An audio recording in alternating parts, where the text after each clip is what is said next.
न तन को आराम और न ही जीवन में सुख बचता है। इंसान अपने ही कर्मों की बनाई आग में जलने लगता है।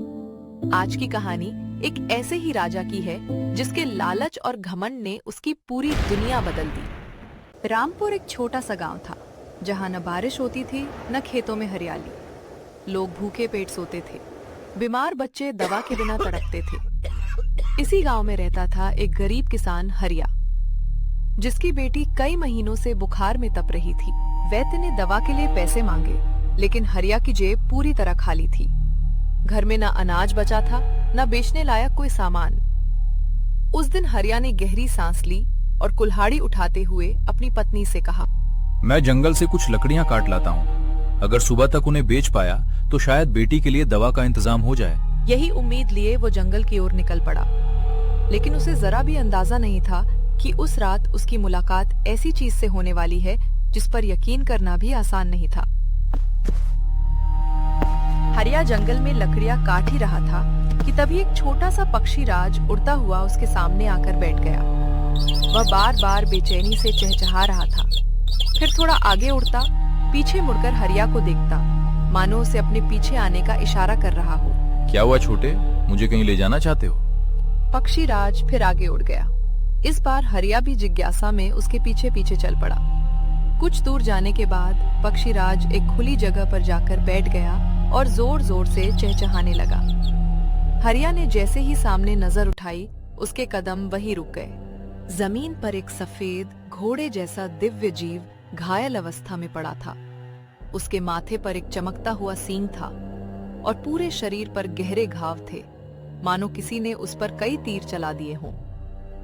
पक्षी राज बार बार उस घायल जीव के पास जाकर चहचहा रहा था, जैसे हरिया से उसकी जान बचाने की गुहार लगा रहा हो।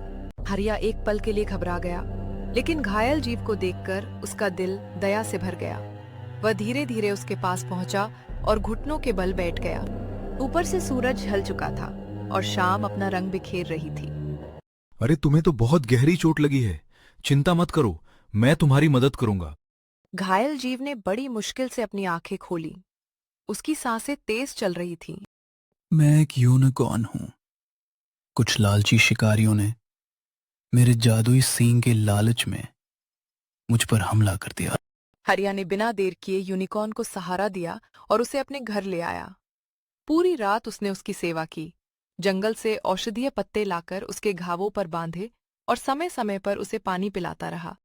सुबह की पहली किरण पड़ते ही यूनिकॉर्न के माथे पर बना सींग हल्की सुनहरी रोशनी से चमकने लगा।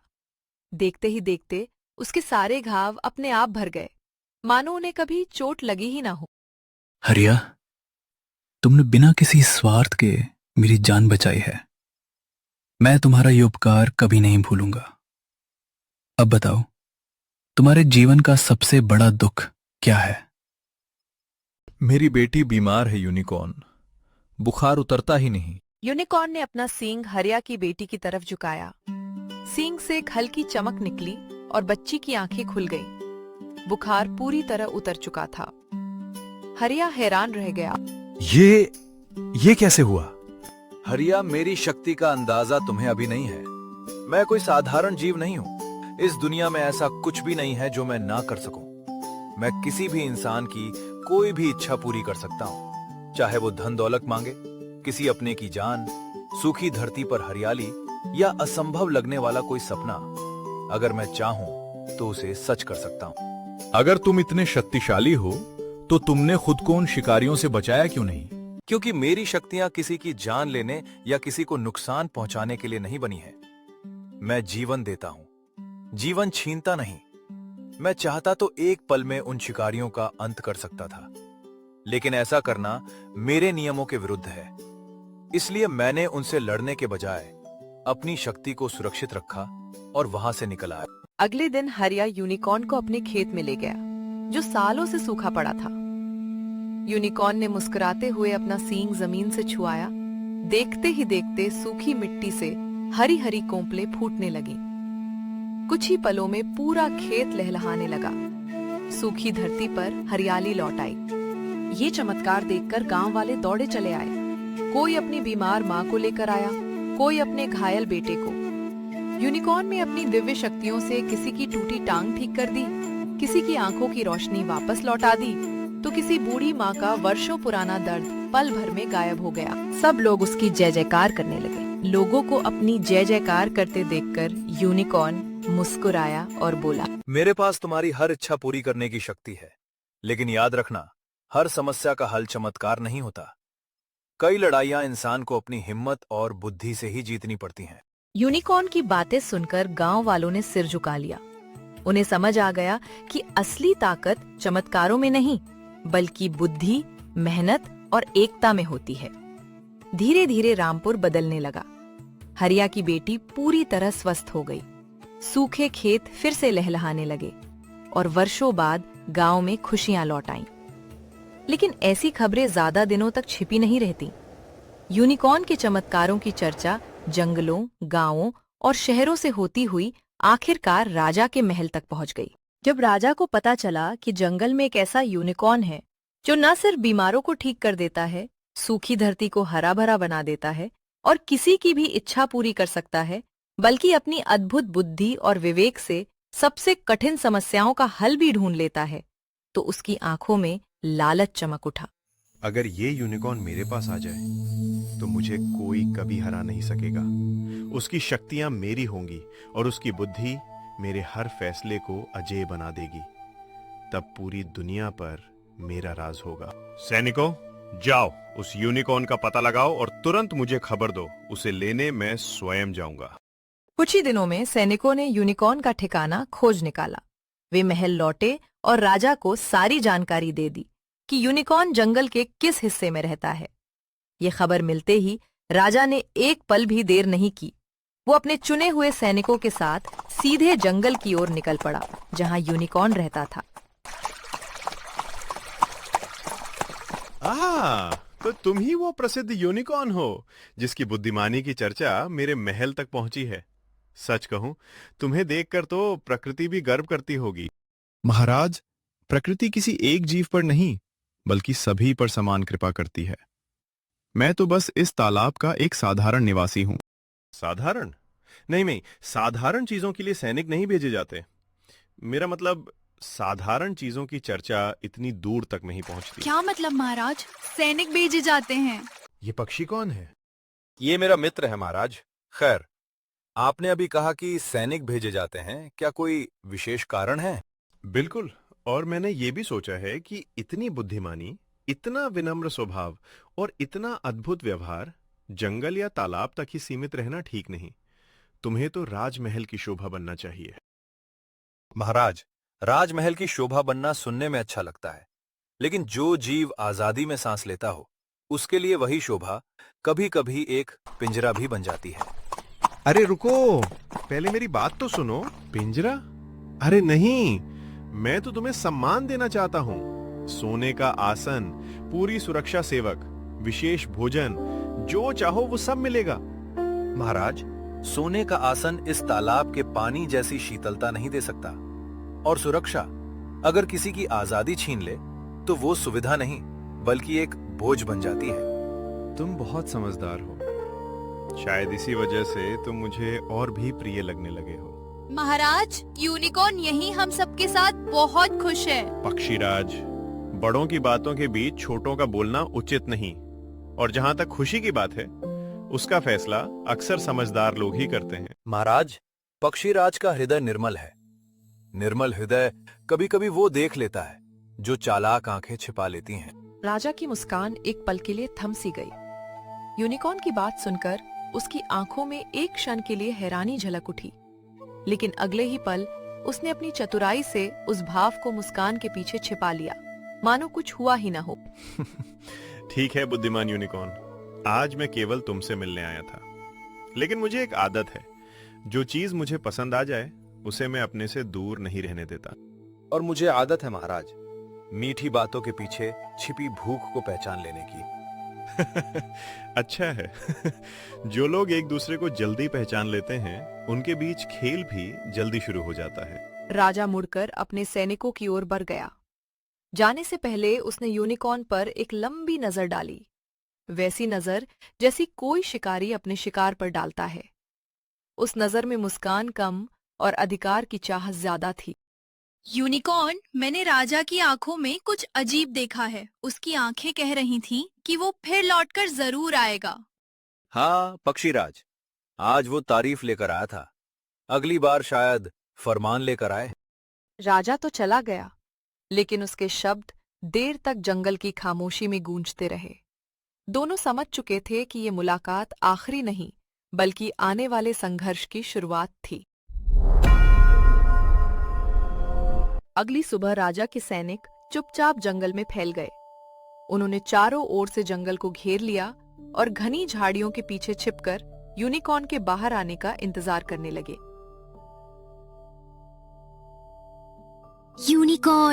यूनिकॉर्न, राजा के सैनिक सचमुच पूरे जंगल को घेर कर बैठे हैं। कोई झाड़ियों के पीछे छिपा है, कोई पेड़ों के पास, और कुछ तो उस पुराने घाट के नीचे भी घात लगाए बैठे हैं। मैंने भी उन्हें देख लिया पक्षीराज। जब राजा बल का सहारा लेता है तो समझ लो कि वो बुद्धि से हार चुका है। लेकिन अब हम क्या करें यूनिकॉर्न? क्या मैं गांव वालों को बुलाऊं, या रात होने का इंतजार करें, या फिर तुम अभी इसी समय उड़ जाओ? उड़कर कहाँ जाऊं पक्षीराज? आसमान तभी अपना लगता है जब नीचे जमीन पर अपने लोग सुरक्षित हों, और जब तक इस जंगल का हर जीव सुरक्षित नहीं हो जाता, मैं कहीं नहीं जाऊंगा। पक्षीराज चुप हो गया। उसने पहली बार महसूस किया कि यूनिकॉर्न की शांति डर की कमी नहीं, बल्कि उसकी गहरी समझ, धैर्य और साहस की निशानी थी।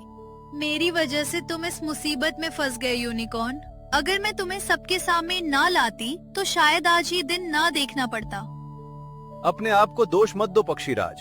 लालच को बस एक बहाना चाहिए होता है, वजह नहीं। उसे आने दो। हर लालच अपने साथ अपना परिणाम भी लेकर आता है। और मुझे लगा था कि हम दोनों को एक दूसरे से मिलने में अभी थोड़ा समय लगेगा, लेकिन लगता है तुम तो पहले से ही मेरा इंतजार कर रहे थे यूनिकॉर्न। मैं अपना रास्ता देख रहा था महाराज। अंतर बस इतना है कि उस रास्ते में अब आप खड़े दिखाई दे रहे हैं। सुंदर उत्तर, लेकिन बुद्धिमानी इसी में है कि मेरे साथ महल चलो, वरना तुम्हें तो शायद कोई फर्क ना पड़े, लेकिन इस जंगल का क्या होगा? अगर मुझे जिद पर उतरना पड़ा तो इस पूरे जंगल को आग लगने में देर नहीं लगेगी। तब न पेड़ बचेंगे, न ये मासूम जीव। राजा यूनिकॉर्न को अपने साथ महल ले आया। उसे अपने सामने देखकर उसके चेहरे पर जीत और लालच की मुस्कान फैल गई। अब तुम मेरे अधिकार में हो यूनिकॉर्न। अब मेरी हर इच्छा पूरी करो। मुझे अथाह सोना चाहिए और राज्य चाहिए, और सबसे बढ़कर मुझे अमरता चाहिए। तुमने मुझे कैद किया है, मेरी शक्तियों को नहीं। आज पहली बार मुझे कोई ऐसा मिला है जिसकी एक भी इच्छा मैं पूरी नहीं कर सकता। मेरी आज्ञा मान लो यूनिकॉर्न, वरना इस पूरे जंगल का नामो निशान मिटा दूंगा। पेड़ जलेंगे, नदियां सूख जाएंगी, और यहां रहने वाला एक भी जीव जीवित नहीं बचेगा। तब याद रखना, इस विनाश का कारण तुम्हारी जिद होगी। राजा की मूर्खता और अंधे लालच पर एक पल विचार करके यूनिकॉर्न शांत स्वर में बोला, हर इच्छा की एक कीमत होती है। जितना बड़ा लालच, उतनी बड़ी कीमत। मैं राजा हूं, जो कीमत होगी चुका दूंगा। बस मेरी इच्छा पूरी करो। खाली दरबार में यूनिकॉर्न ने अपनी दिव्य शक्ति का प्रयोग किया। अगले ही पल पूरे दरबार के बीच सोने, हीरे, जवाहरात और अनमोल खजाने का एक विशाल पहाड़ खड़ा हो गया। उसकी चमक से पूरा महल जगमगा उठा। राजा की आंखों में लालच चमक उठी। वह तुरंत खजाने की ओर बढ़ा। जैसे ही उसने सोने के ढेर को छुआ, उसके दाएं हाथ से काला धुआं उठने लगा। पलक झपकते ही उसकी कलाई के आगे का पूरा हाथ धुएं की तरह हवा में विलीन हो गया। राजा की दर्द भरी चीख पूरे दरबार में गूंज उठी। मेरा हाथ कहाँ गया? मैंने आपकी इच्छा पूरी कर दी महाराज, पर जो सोना मेहनत या दान से नहीं, सिर्फ लालच की भूख से मांगा जाए, वो हाथ में टिकता नहीं, वो हाथ को ही निगल जाता है। असहनीय दर्द से करहाता हुआ राजा जनता दरबार की ओर दौड़ पड़ा। ये दृश्य देखते ही पूरे महल में सन्नाटा छा गया। महल में मौजूद सभी लोग डर के मारे कई कदम पीछे हट गए। किसी की हिम्मत नहीं हुई कि राजा की ओर नजर उठाकर भी देख सके। राजा दर्द से तड़प रहा था, लेकिन उससे भी ज्यादा उसे अपनी बेइज्जती का डर सता रहा था। उसने तुरंत अपनी कटी हुई कलाई को रेशमी कपड़े से ढक लिया ताकि कोई उसकी हालत न देख सके। फिर उसकी आंखें क्रोध से लाल हो उठीं। राजा जोर से चिल्लाया, इस यूनिकॉर्न ने मुझे धोखा दिया है। इसे तुरंत पकड़ो और सोने के पिंजरे में बंद कर दो। अब ये अपनी पूरी जिंदगी कैद में रहेगा। राजा का आदेश मिलते ही सैनिक यूनिकॉर्न को घेरकर उसे सोने के विशाल पिंजरे में कैद कर देते हैं। यूनिकॉर्न शांत खड़ा रहा। उसने न विरोध किया न अपनी शक्तियों का प्रयोग किया। लेकिन यूनिकॉर्न के कैद होते ही पूरे राज्य में अजीब बदलाव शुरू हो गए। जिन खेतों में कुछ ही दिन पहले लहलहाती फसलें झूम रही थीं, वे धीरे धीरे मुरझाने लगीं। कुएं और तालाब फिर से सूखने लगे। पेड़ों की हरियाली फीकी पड़ गई और पक्षियों की चहचहाहट भी मानो कहीं खो गई। ये सब देखते हुए हरिया हाफता हुआ महल तक पहुंचा। महाराज दया कीजिए, यूनिकॉर्न को अभी आजाद कर दीजिए। सब कुछ बर्बाद हो रहा है। खेतों की हरियाली पल पल मर रही है। फसलें आंखों के सामने सूखती जा रही हैं। नदियों का पानी घटता जा रहा है और कुएं खाली पड़ने लगे हैं। बच्चे भूख से बिलख रहे हैं। पशु प्यास से दम तोड़ रहे हैं। पूरे राज्य पर मौत जैसा सन्नाटा छाने लगा है। अभी भी समय है, अपनी भूल सुधार लीजिए, वरना जब सब कुछ खत्म हो जाएगा तब पछताने के अलावा आपके पास कुछ भी नहीं बचेगा। मेरा हार्ट ठीक होना बहुत जरूरी है, ना कि किसी गांव की फिक्र। सैनिकों, भगाओ इसे। यूनिकॉर्न ने मेरा अपमान किया है। मैं उसे ऐसा सबक सिखाऊंगा कि सारी दुनिया याद रखेगी। राजा गुस्से से तमतमाता हुआ पिंजरे के पास पहुंचा। उसकी आंखों में बदले की आग जल रही थी। उसने गरज कर कहा, पिंजरा खोलो। जिस तरह तूने मेरा हाथ छीना है, आज मैं तेरा पैर छीन लूंगा। फिर देखता हूं तेरी अकड़ कहां जाती है, यूनिकॉर्न। तलवार चलाने से पहले ये सोच लो कि इस बार आप क्या खोने वाले हैं। बहुत बोल लिया तूने। अब तेरी जुबान नहीं, मेरी तलवार फैसला करेगी। ये ले यूनिकॉर्न। देखा, मुझसे दुश्मनी लेने का नतीजा। तुम सचमुच मूर्ख हो। क्या तुम्हें लगता है कि मैं अपना घाव खुद नहीं भर सकता? असंभव, ये जादू है। नहीं, ये नहीं हो सकता। इसका पैर तो बिल्कुल सही है, लेकिन मेरी जवानी कहाँ चली गई? राजा घबराकर वहां से भाग निकला। जाते जाते उसने सैनिकों को आदेश दिया, इस यूनिकॉर्न को दोबारा कैद कर दो। अगले दिन सभा शुरू होते ही राजगुरु वहां आ पहुंचे। उन्होंने राजा की ओर देखा और बोले, महाराज, अब भी समय है, यूनिकॉर्न को आजाद कर दीजिए, वरना आपका अहंकार ही पूरे राज्य के विनाश का कारण बन जाएगा। राजगुरु, क्या आप भूल गए हैं कि इस राज्य का राजा मैं हूं, वो यूनिकॉर्न नहीं। देखिए उसने मेरे साथ क्या किया है। मेरा जवान शरीर एक ही पल में बूढ़ा बना दिया। महाराज, आपने जिसे कैद किया है वो कोई साधारण जीव नहीं। जब तक वो कैद रहेगा, आपका बुढ़ापा बढ़ता रहेगा। अपने अहंकार को त्याग दीजिए। राजगुरु, अपनी हद में रहिए। मैं इस राज्य का राजा हूं। मैंने कभी किसी के आगे झुकना नहीं सीखा। जब तक ये यूनिकॉर्न मुझे पहले जैसा जवान और स्वस्थ नहीं कर देता, तब तक मैं इसे किसी भी कीमत पर आजाद नहीं करूंगा। उधर ये सब देख रहे पक्षीराज ने हैरानी से यूनिकॉर्न से पूछा, यूनिकॉर्न, तुम्हारे पास ऐसी शक्ति है कि कोई भी कैद तुम्हें रोक नहीं सकती। फिर तुम इस अत्याचारी राजा की बात क्यों मान रहे हो? पक्षीराज, तुम सही कह रहे हो। मैं चाहूं तो एक पल में इस कैद से बाहर निकल सकता हूं, लेकिन मैं नियति के विरुद्ध नहीं जाना चाहता। यही प्रकृति का नियम है। अगर मैं अपनी शक्तियों से यहां से भाग गया तो राजा कभी अपनी गलती नहीं मानेगा। उसका अहंकार और लालच पहले से भी बढ़ जाएगा। मैं तो बच जाऊंगा, लेकिन उसके अत्याचार का शिकार निर्दोष लोग बनेंगे। इसलिए मैं रुका हूं, ताकि एक दिन उसे अपनी भूल का एहसास हो। अब समझ आया कि प्रकृति ने तुम्हें इतना महान क्यों बनाया है। तुम अपनी नहीं, पूरी दुनिया की भलाई के बारे में सोचते हो। पक्षीराज, एक बात हमेशा याद रखना, जितनी बड़ी शक्ति होती है उतनी ही बड़ी जिम्मेदारी भी साथ आती है। यूनिकॉर्न, अब मैं भी उत्साहित हूँ ये जानने के लिए कि नियति ने आने वाले पलों में क्या तय कर रखा है। दोनों की नजरें महल की ओर थीं। उन्हें इंतजार था कि नियति अब कौन सा खेल खेलने वाली है। उधर राजा दिन ब दिन और बूढ़ा होता जा रहा था। उसकी चाल धीमी पड़ गई थी, लेकिन उसका घमंड अभी भी जिंदा था। उसी रात महल में एक अजीब घटना हुई। तभी एक सैनिक घबराया हुआ दौड़ता दौड़ता राजा के पास पहुंचा। महाराज, खजाना खजाना खाली हो गया। क्या? ये कैसे हो सकता है? हैरानी की बात यह थी कि खजाना चोरी नहीं हुआ था। खजाना साधारण ईंट पत्थर में बदल चुका था। महाराज, ये नियति का न्याय है। लालच से कमाया वैभव कभी टिकता नहीं। चुप रहिए।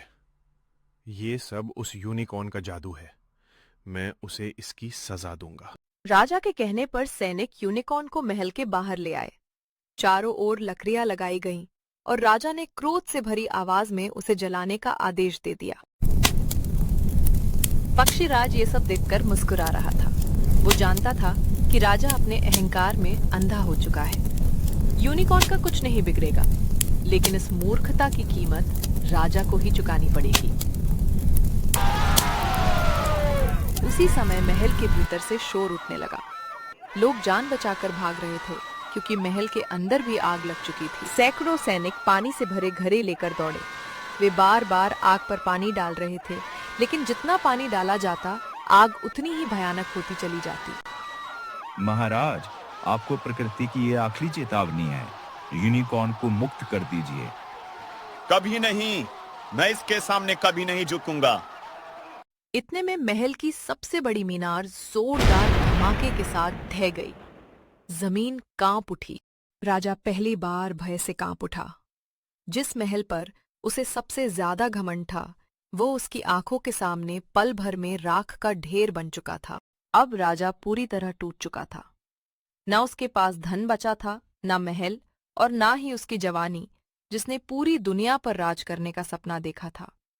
वही अपने लालच और अहंकार की वजह से अर्श से फर्श पर आ गिरा था। ऊपर आसमान से पक्षीराज ये सब देख रहा था। उसके चेहरे पर हल्की सी मुस्कान थी, क्योंकि नियति ने वही किया था जिसकी चेतावनी यूनिकॉर्न ने पहले ही दे दी थी। तभी कुछ सैनिक घबराए हुए राजा के पास दौड़ते हुए आए। महाराज, अनर्थ हो गया। राजकुमार भी महल की आग में बुरी तरह झुलस गए हैं। राजवैद्य उनका इलाज कर रहे हैं, लेकिन उनकी हालत बहुत गंभीर है। राजा बदहवास होकर राजवैद्य की कुटिया पहुंचा। आज पहली बार उसके मन में अपने सिंहासन का नहीं, बल्कि अपने बेटे की सांसों का डर था। उसे एहसास हो चुका था कि धन, महल और सत्ता से बढ़कर भी इस दुनिया में बहुत कुछ होता है। राजवैद्य, मेरे बेटे को बचा लीजिए। जो भी करना पड़े कीजिए। महाराज, मैंने अपनी पूरी विद्या और अनुभव लगा दिया है, लेकिन अब सब कुछ ईश्वर और नियति के हाथ में है। राजकुमार ने आग का बहुत ज्यादा धुआं अपने फेफड़ों में भर लिया है। उनकी सांसें लगातार कमजोर होती जा रही हैं। अगर कुछ ही देर में उन्हें होश नहीं आया, तो मुझे डर है कि मैं भी उन्हें नहीं बचा पाऊंगा। नहीं, ऐसा नहीं हो सकता। राजकुमार को कुछ नहीं होना चाहिए। राजवैद्य, कोई भी उपाय सोचिए। मेरा बेटा बच जाना चाहिए। इस राज्य में केवल एक ही शक्ति है जो राजकुमार के प्राण बचा सकती है। वो है यूनिकॉर्न। वो केवल जादुई प्राणी नहीं, बल्कि प्रकृति की जीवनदायी शक्ति का रक्षक है। यदि कोई राजकुमार को मृत्यु के द्वार से वापस ला सकता है, तो वो सिर्फ यूनिकॉर्न है। महाराज, एक पल भी व्यर्थ मत कीजिए। तुरंत यूनिकॉर्न को यहां लेकर आइए। हर बीतता हुआ क्षण राजकुमार के लिए बहुत कीमती है। राजा की आंखों के सामने एक एक करके सब कुछ घूमने लगा। अपना कटा हुआ हाथ, छिनी हुई जवानी, राख बना महल और अब मौत से जूझता उसका बेटा।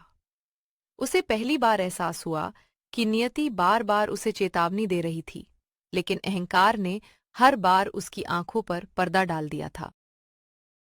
बताइए महाराज, आज आपके लिए क्या ज्यादा महत्वपूर्ण है, आपका अहंकार या आपके बेटे का जीवन? आज मेरे लिए मेरे बेटे के प्राण सबसे महत्वपूर्ण है।